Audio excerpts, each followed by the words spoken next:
I want to just give you an overview of some of the geotechnical issues related to groundwater that are very apparent at this site just by looking at publicly available databases online and by way of asking 7 questions, which are listed up there. So that's what I'm going to go through. Okay, before I do, this is from the Phase 1 feasibility study, which, as you just heard a couple of speakers ago, did not deal with geotechnical issues. He specifically said that, yet there is this quote, this fairly affirmative statement being made a priori in a report that supposedly does not deal with geotechnical issues. And another very peculiar aspect of these feasibility studies, I'm sure there's at least a few people in this room who have experience with either creating or reviewing a feasibility study. A key element of any environmental feasibility study is a comparison of alternatives. Yet there is no such thing in these feasibility studies. It is much more like a predetermined outcome and advocacy, in my opinion. Okay, we're going to have some geology during this. And in this cartoon, the White River really is not a single river. It's a sluiceway system from the late Wisconsin glaciation that actually consists of multiple segments that carried outwash of sand and gravel. They formed at different times in different sedimentary environments, and then they got strung together as the ice retreated. So we're really dealing with multiple systems that kind of, through happenstance of how we were deglaciated, are put together into the White River. The segments in Madison County, well, let me back up. I am intimately familiar with the White River in Marion County because I'm the author of the Marion County Hydrogeologic Atlas, and we looked at some 10,000 water well records and did downhole geophysics and everything else. So some of what I'm going to say comes from there. But in Madison County, the segments of the White River originated primarily as 2 kinds of features. One is a tunnel channel, or a tunnel valley, which is entirely beneath the ice, a meltwater channel under extremely high hydrostatic head, which means you've got conduit flow, excavates out the sediment, and then depending on what happens, it can abruptly deposit and fill that tunnel up with sand and gravel. The second environment is an ice wall channel, which is just like it sounds. It's a river that, instead of having land as the valley walls, has ice. And it's an active glacier, and the ice is kind of fluctuating according to climate, the heat content of the meltwater, the sediment load, so it's shifting. So these segments shifted around through space and time. And the significance of all of that is this cartoon. It's a venerable cartoon from an old Indiana Geological Survey publication. Is probably fairly representative of what this was like, with a central channel here conducting meltwater, and then a glacier full of cracks with subsidiary channels. And then on the surface of the glacier, you have a lot of debris, including many boulders, that would periodically slide off and accumulate as fans along the edges of these channels. And the positions of these channels switched around in the landscape over time. So that's sort of the Cliff's Notes version of how the White River originated geologically. And I would point out that in Madison County, the only maps we have are what we'll call a superficial geologic map. In other words, there is no modern 3-dimensional geologic mapping in Madison County like there is in, say, Fort Wayne or Indianapolis, some of our other northern counties. Those superficial maps they're made from soil maps. So they just kind of show you what's right at the surface within the first few feet. As it turns out, in this sedimentary environment, the valley walls are much more complicated than the bottoms of the channels in these sluiceways, because you have ice moving back and forth, melting down, maybe a little sand and gravel and a debris flow. You get really chaotic mixtures of sediment. If you want to see what they look like, this is what the valley wall sequence or valley marginal sequence in Marion County looks like. There's absolutely no reason to think it's any different up in Madison. Here in the cartoon on the left, you've got these crazy looking channels of sand cutting into this till-like unit, which is gray, and then all overlying a big gravel body. The other photo, for scale, the person, there we go, good. The person for scale is about 5 feet, 1.5 inches tall. If you look carefully at this, you'll notice the original soil surface is right here, this dark line. This is in a gravel pit. And this is indeed, it's mapped as till. But as you can see, there's maybe, 3 feet of till overlying about 20 feet of exposed sand and gravel. And then we know there's another 25 more feet from borders on the gravel floor. So you've got to be careful around the valley walls, is what I'm saying. We're trying to interpret things that are basically made from soil maps. So let's take a look at the proposed dam site. This is going to be a familiar image in my talk. This is generated from the IDNR water well database, and the red ellipse is the approximate location of the dam footprint, which I took from the Phase 2 feasibility study. And here we're going to zoom in a little more. And what's happening here is the dam is located in a place where the valley is extremely constricted. So you see there are high bluffs on either side. Upstream it's wider. And then as you go downstream, just past the image, the valley abruptly widens in downtown Anderson onto an outlier point, sand and gravel. So every dot on this map is a well. So what I'm going to do is show you some well records. I'm going to start with this one where it says White River Bluff. Because as you all know, you need to anchor dam abutments into geologic substrates that are not very permeable. Otherwise, you end up with seepage problems. So here's the well record for that, and I know it's hard to read, and I apologize for that. Here we're on the valley margin. This area is mapped as till on the Surficial Geologic map, and indeed, 9 feet of gray clay overlying, about 75 feet of sand and gravel. Let's look at another one. We're going to jump just catty-corner to the dam here along. Look at these two purple dots here along State Road 9. This one, same idea. 10 feet of brown clay, which presumably is the thin till cap, overlying about, 45, 50 feet of gravel. Look at this other one, same idea, 9 feet of clay over 47 feet of gravel. And I'm not cherry picking these at all. You look at any of these and they're very similar along there.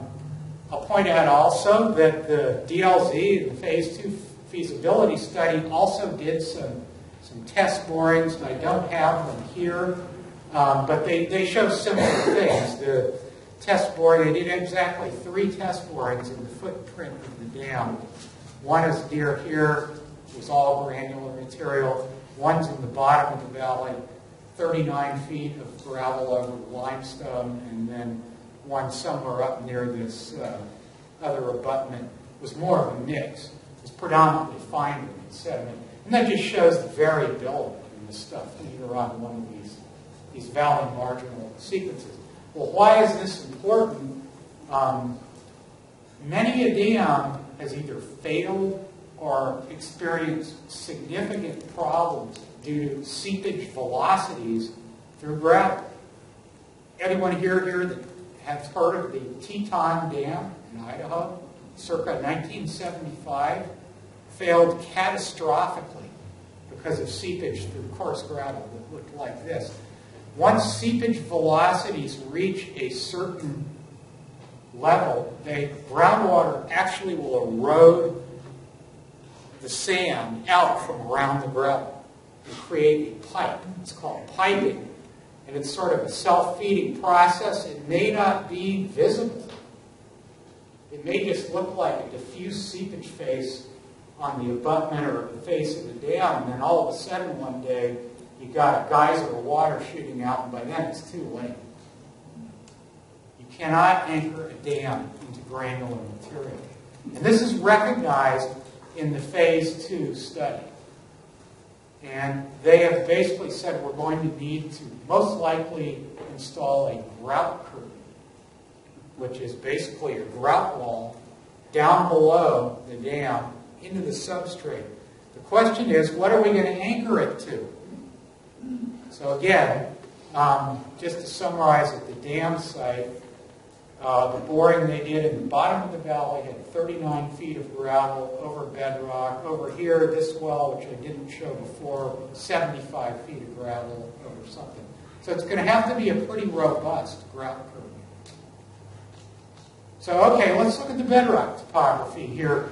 And in this area, this is the bedrock surface.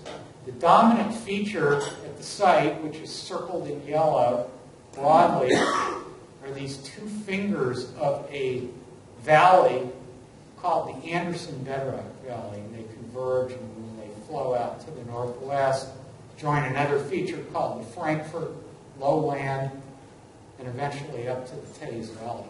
They're presumably pre-glacially cut bedrock valley. We'll zoom in a little bit. For the most part, bedrock's not a factor in this project. It's significantly buried by glacial sediment that it's not in contact with the reservoir except in one place. And that would be the dam site, where we have a bedrock knob that's mapped right here. And I thought that was, interesting, but I wanted to be sure, well, is this real? Because, when you're making a regional map, sometimes you end up drawing the contours a little wide. So again, we'll jump back here. These are bedrock elevations from wells that hit the bedrock and test borings. And you can see that indeed there is some kind of a bedrock high here.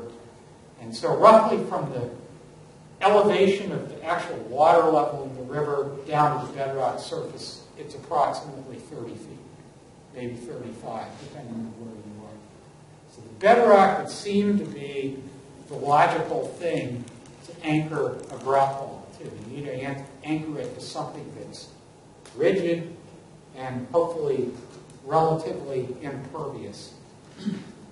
So, okay. We're going to now look at slightly different maps. One of the comments in the Phase 1 feasibility study was an implication that this site is the same or similar geologically to other central Indianapolis reservoirs. Well, it isn't. Here's the site, and as you can see on this map of unconsolidated sediment thickness, it's less than 50 feet at the dam site to bedrock, whereas here at Morse it's 150 to 200 feet, and at Geist it's around 150 feet. I have actually sat in on well drilling at the foot of both of those other two dams. And I can tell you that the section of unconsolidated sediment there consists of extremely hard, over-consolidated glacial till. Good stuff to put a dam on. Up here at Anderson, it's gravel. Further, bedrock here, as we heard earlier in Dave's talk, is part of the Silurian-Devonian aquifer system. And specifically here, it's a sequence of Silurian units. And it's crucially important to define which units are present because the characteristics of each rock unit have greatly determined the nature of any pre-glacial karst development in it, as well as the extent of that development. So I want to go back. because the phase 2 study made a statement, that number 2, that I was just absolutely flabbergasted by. Absolutely flabbergasted. You can read it for yourself. I mean, that statement is so out in left field. It's clear they did not do any literature review for this. This slide speaks for itself. These are just ones I've happened to see. The literature is larded with examples of paleokarst that developed prior to glaciation on the bedrock surface in this area. One example I'm not showing here, but it's my understanding that when they drilled the geothermal system at Ball State, that in some holes the drill bit dropped several feet because they hit caves and they lost circulation. And then, of course, the one in the middle called 7 Pillars of the Mississinewa, that is exactly half a mile downstream of one of the dams Dave was talking about, where, again, the engineers, when they designed it, there's no problem with karst here, apparently didn't bother to go downriver and look at this national landmark called 7 Pillars. It should be kind of obvious that there's karst in this stuff.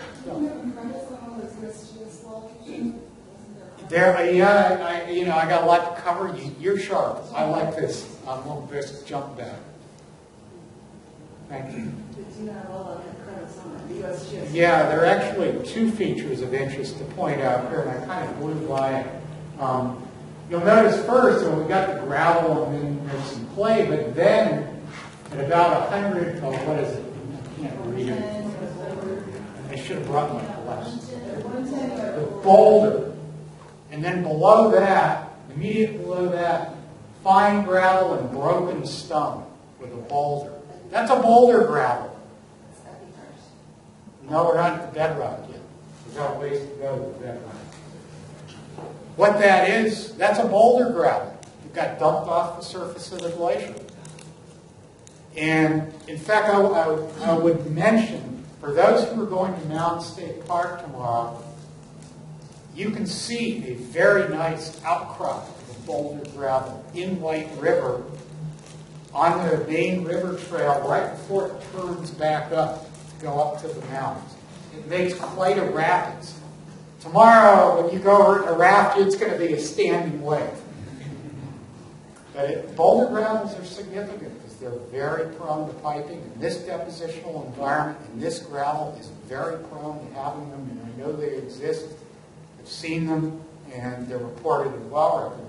And yes, down in the bedrock, crevice, also not uncommon in well records around here. 1, 2 feet, something like that. Solution feature. So good catch. Thank you for pointing that out. Possibly we are within the Wabash Valley seismic zone here, but I'm not getting into seismic risk. There's plenty of other issues to discuss.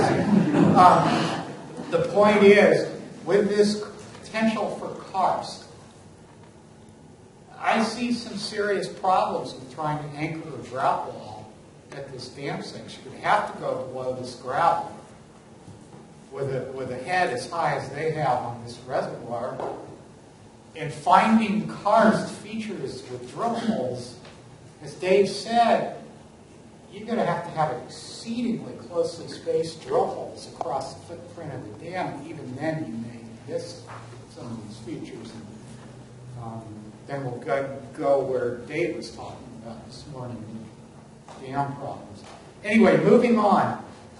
It's not just at the dam site that there's sand and gravel here, though. This happens to be a resource map for sand and gravel. It was in the Phase 2 study. It actually was produced by the Indiana Geological Survey where I used to work. We did them for every county. I'm very familiar with how they're made, and they're made from soils maps.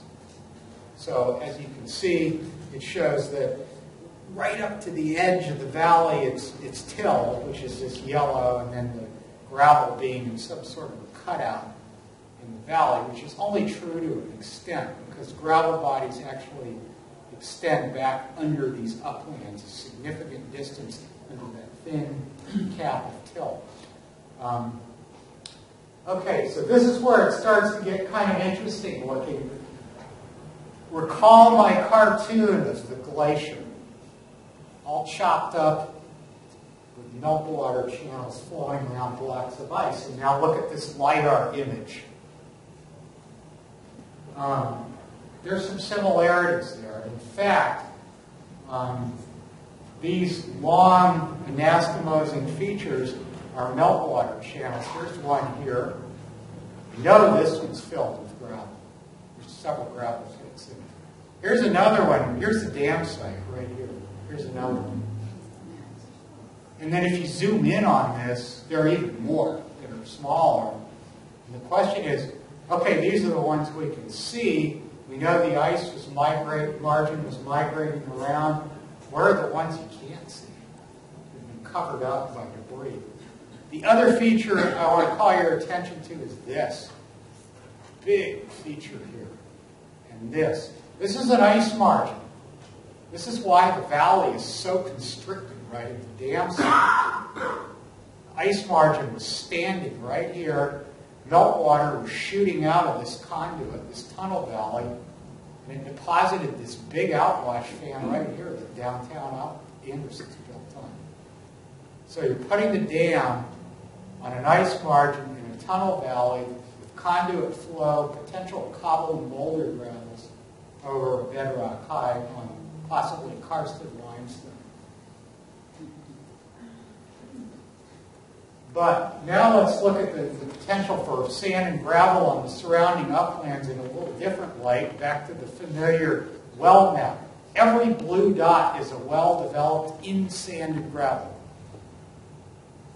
Again, here's the approximate boundaries of the reservoir. We don't have them on here, but hugs the valley. Look at them all. Far more gravel wells than bedrock wells here. Now, over here is the Anderson Valley, so that makes sense, but there are other places too. Again, look around the dam site, look up here. Lots of sand and gravel wells. Now, I have not made any effort personally to try to map these bodies out. I don't know if they can be. I mean, it's not my job, it's their job. I'm just one of a ragtag bunch of volunteers looking at this in my spare time. Mounds State Park, there's where you can really see the effect of these gravel bodies. Springs and seeps emerge in the bluffs there at several distinct horizons. There's a really big groundwater sloped wetland at the bottom. That is Mounds Fen. But there are all kinds of seeps and springs way up high on the bluff. This one happens to be frozen, so in winter it's really visible. That implies you've got a stack of gravel till, perch systems coming out. And what's really cool here and in many other places in this part of the White River is that outcrops of gravel are cemented by tufa, which is a marl-like version of limestone. When you get that kind of cementation, it implies some things about the groundwater. One, long residence time, because it is mineralized. Long residence time probably means long flow path. Long flow path probably means big aquifers that extend back quite a ways from the valley wall. I suspect the situation looks something like this. There's no particular scale on this map. This would just be a cross-sectional diagram of the schematic nature in the vicinity of Mounds State Park down to the dam. Looking something like this, with various gravel bodies of different sizes and dimensions anastomosing through this area. Okay, so now we're going to put a reservoir here.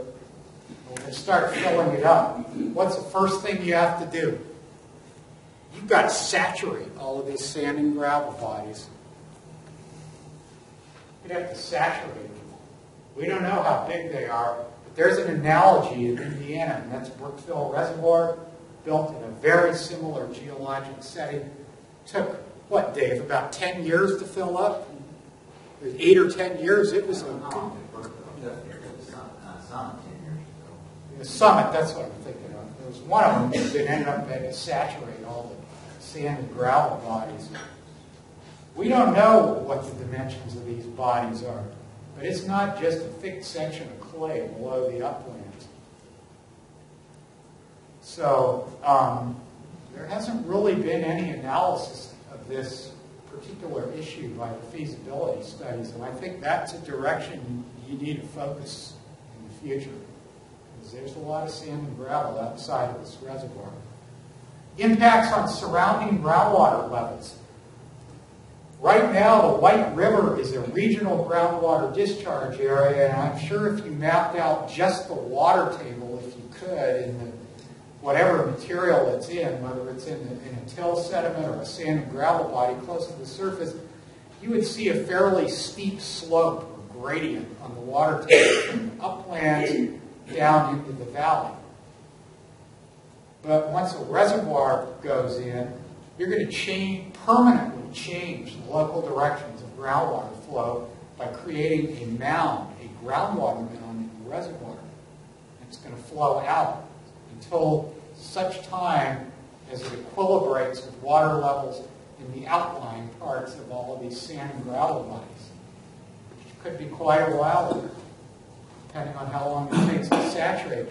That is going to start changing some things around. It's going to alter the source areas of wells near the reservoir, private and any public water, possibly public wells of Anderson and Chesterfield in particular, which are close to the reservoir. May not be in their wellhead protection area, but you will alter the flow of water to those wells. Certainly going to affect the direction of contaminant transport in certain instances, and it may even change the mechanism. The contamination site's presently above the water table, but then becomes submerged because of a higher water table, could change the mechanism. You're shrinking the thickness of the unsaturated zone in a landscape that already is not particularly well drained. That thin till cap, not particularly permeable. It's the limiting layer. These sand and gravel bodies that are under it help to drain it out. If you saturate them, you're basically going to have a wetter landscape. It's going to take longer to dry up after the winter and after a heavy rainstorm. What's going to happen to the integrity of basements, septic systems, sewer lines, and myriad other infrastructure that were constructed above the water table originally may get close to the water table or even be saturated. That all has to be looked into. That's a tall order in such a heavily urbanized area. Finally, you're going to be raising the base level to which hundreds of miles, that's not my term, that's from the Madison County Surveyor, hundreds of miles of artificial drainage infrastructure drains into. Hundreds of miles. Just a quarter section field has 11 miles of tile in it if you use a 30-foot spacing, which is very common. Do the math. There's a lot of tile out there. Feasibility studies don't really discuss this issue. They have a little table showing the length of drains that are impacted. Impacted isn't defined. I finally looked at their map and took out my digital ruler and figured out they mean submerged. It doesn't account for reduced capacity, upstream in these drains. It's going to happen because you have a lower gradient to the receiving water. Okay, abandoned wells and active wells. The feasibility study correctly notes there are 33 drinking water wells that, they say, could potentially be impacted. They're going to be inundated. I think that constitutes being impacted. But the more correct statement is the water well viewer shows 33 icons within the product. All of us who's worked with the water well database know well that that only contains records of a fraction of the wells that have ever been drilled in any given area. Partly because the water well law came online in the 60s and we had wells before that. Partly because they don't always turn the records in. If you're lucky, you get 50% in an area. Second thing is, a lot of those icons are what Division of Water calls estimated locations, and some of those icons aren't just for one well. Some contain as many as 10. They have some pretty obscure directions. It is absolutely crucial that every one of these wells in the footprint be found and abandoned properly. It just takes one, and you've got reservoir water being drawn into an aquifer that a lot of people use. You saw the dot maps from the water well viewer. It just takes one. One open limestone well, you've got somebody pumping limestone over off the shoreline, you're just drawing that water down into the aquifer, compromising a major water source. Finally, environmental sites. This was mentioned earlier. I call it the SESCO study. I believe they're what, subcontractor, Chad? Yes. Yeah, they looked at it and they identified approximately 120 acres within the footprint that may be impacted by some sort of soil and water contamination, and they thought maybe 2% of the project footprint had a high potential. The interesting thing is that a lot of these sites have really not been characterized. From what I can see, you can find information on some sites in the virtual file cabinet, but they haven't been characterized. And so I see this as being a serious issue because it could radically affect the cost of the thing if you've got to characterize all of these sites. And what are they? Well, I don't know all of them. Mounds Mall is well known when it was built over a landfill. GM Area 7 is one of the reports I reviewed, and actually all of these buildings shown right in here are the Delco Remy complex and related former manufacturers for the auto industry. They all are environmental sites. I think the better term for that is just Area 51. It's not in the reservoir footprint, but it is in an area where the water table could rise. And an interesting feature of Area 7, they used a grout wall to try to contain the contamination of the site, and it failed. The reason it failed was I think the report I said, highly heterogeneous sand and gravel deposits that vary greatly in their depth and extent, and it failed fairly quickly. So that may eliminate some of the challenges that are ahead. So I think on that note, I'm not going to talk very much about water supply. I want to. I've done quite a bit of work with the DNR Significant Withdrawal Facility database, generating demand curves and things. I want to just say a couple things. Marion County is the biggest, obviously, water user of all the counties. And you can see that energy use constitutes the largest category of water withdrawal. Well, do people in this room understand the significance of IPL's announcement from a couple of weeks ago? Or even aware of it? Anybody? What are they going to do? They're closing down coal-fired power plants in Marion County by 2018 and replacing them with combined cycle gas turbines. Combined cycle gas turbines are air-cooled. They don't need water for cooling. They only need water to generate steam. And the difference in water use is substantial. I'm just going to hop down to my last slide here. There it is. Look right here. Generally, depending on a number of variables, with the design of the plant and what type of cooling system the existing coal plant uses, they're going to be using a fifth to a tenth as much water once that happens. They're the single largest water user. That's going to free up a lot of water in the White River, either for in-stream flows or for other uses. They're not going to keep withdrawing that volume of water anymore. Not for a combined cycle gas plant. So that water is all for cooling and for steam. So I think on that note, I'm going to stop, open it up for discussion. See if anybody would like to ask the tough questions. Thank you.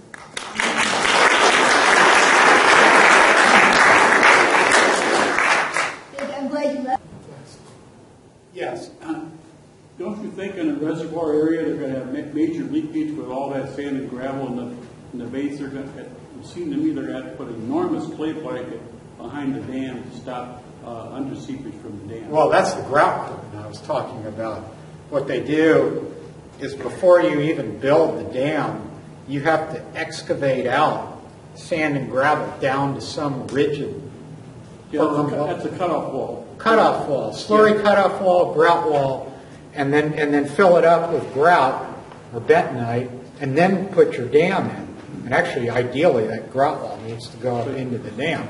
But then you got it going around the abutments because the fact it's gravel. You may have to, yeah. And you have a hard time grouting sand and gravel because it's very difficult to do. Oh, I'll say. Not unless you got tufa doing it for you naturally.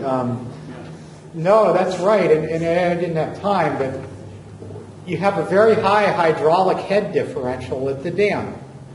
Chad said it's going to be about 50 feet deep, so let's just say 50 feet from the head throughout the reservoir to the groundwater level below the river, just below the dam. That's a significant hydraulic force right there. And yeah, it could start seeping around the abutments through those. I mean, that's what most dams do. That's where you get a lot of seepage in any dam, is around the abutments. Question is, where is it going to go?